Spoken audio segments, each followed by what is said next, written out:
Remember me, or I have died in vain. Remember me, before you go to war again. Remember me, when rain has washed the crimson fields away. Remember me.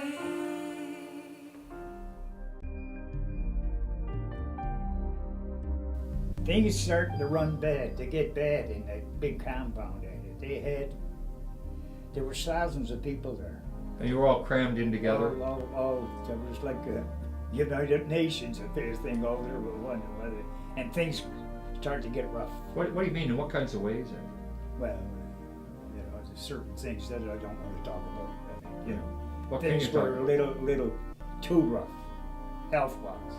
Right. They starved you for one thing, didn't give you very much food. I mean, they had nothing to eat. Yeah. I didn't mind that, going hungry. You get used to that after a while.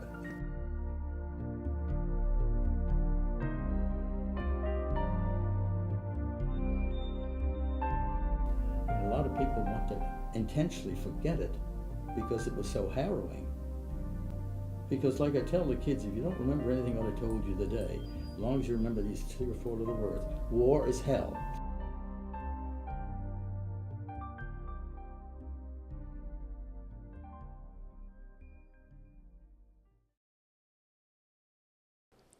My father, Charlie, wouldn't talk much about his father. He'd just tell us that his father died of mental wounds. After he died, I did some research to find out more about my grandfather that he wouldn't talk about. His name was Louis, and I found out that he had 2 brothers, and they all fought in World War I. I never knew their names because Dad wouldn't talk about it very much. And I heard that they all fought at Vimy Ridge, and one of the brothers died over there.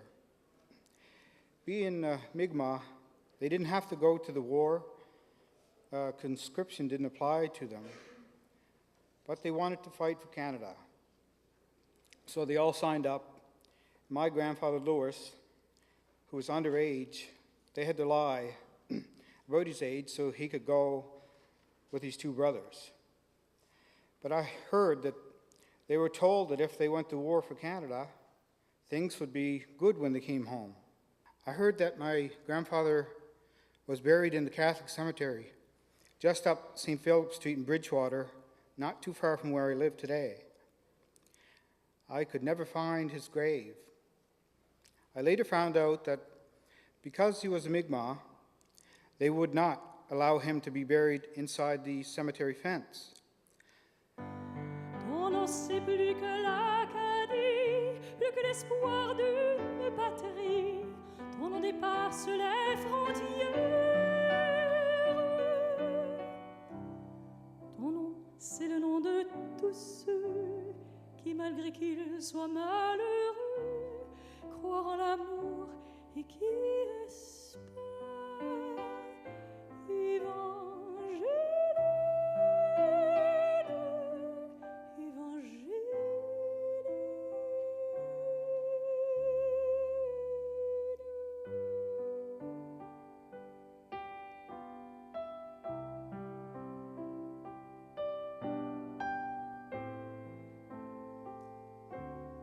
War takes more from women than tales of battlefield glory will ever relate.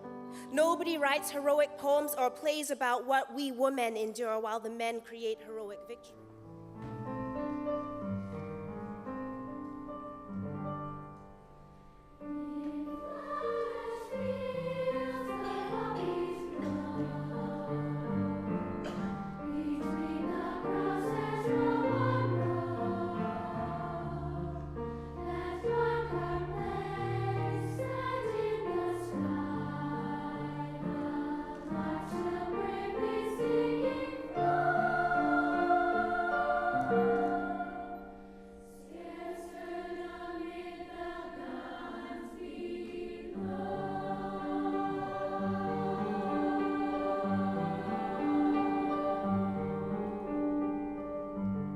Tonight is an acknowledgement of peace, when we will pay tribute and celebrate the huge contribution of Canada's Aboriginal peoples, African Canadians, women, youth, merchant marines, and all the other veterans who gave so much in both world wars, as well as the conflicts and peacekeeping missions that have taken place since then, and in Afghanistan today. All right, this poem is called Unsung Heroes. This poem is for unsung heroes. Black and brown soldiers forgotten line by line where poppies are sold, and row by row in Flanders field where poppies grow, as if their blood doesn't equally soak its petals. This is for the unsung heroes of the No. 2 Construction Battalion, those brave young men who cross states and provinces to enlist in an army whose first rule of recruitment is that all men must be white, to die for a country that still doesn't believe they exist. This is for those unsung heroes, those Black Scotians, our brothers who traveled to Pictou and Truro to serve in a segregated non-combative unit. This is for those unsung heroes who were denied the right to fight for a country that denied them their human rights daily. This is for those unsung heroes refused passage on boats carrying white soldiers off to war. The 600 Black volunteers who survived sub-infested waters and arrived on shore to once again be a source of free labor. This is for those unsung heroes that couldn't serve on the front line, but could serve the front line by repairing roads, carrying supplies, and cutting trees for railway ties. They diffused landmines and dug trenches. They carried the wounded and strung stretches of barbed wire fences. They risked their lives behind enemy lines, dodging enemy fire and inhaling mustard gas. They didn't receive masks. They were the last on the supply line and were even denied medical attention and left to die. They were accused of faking sick. They were called lazy and unfit, but they continued to break production records. Oh,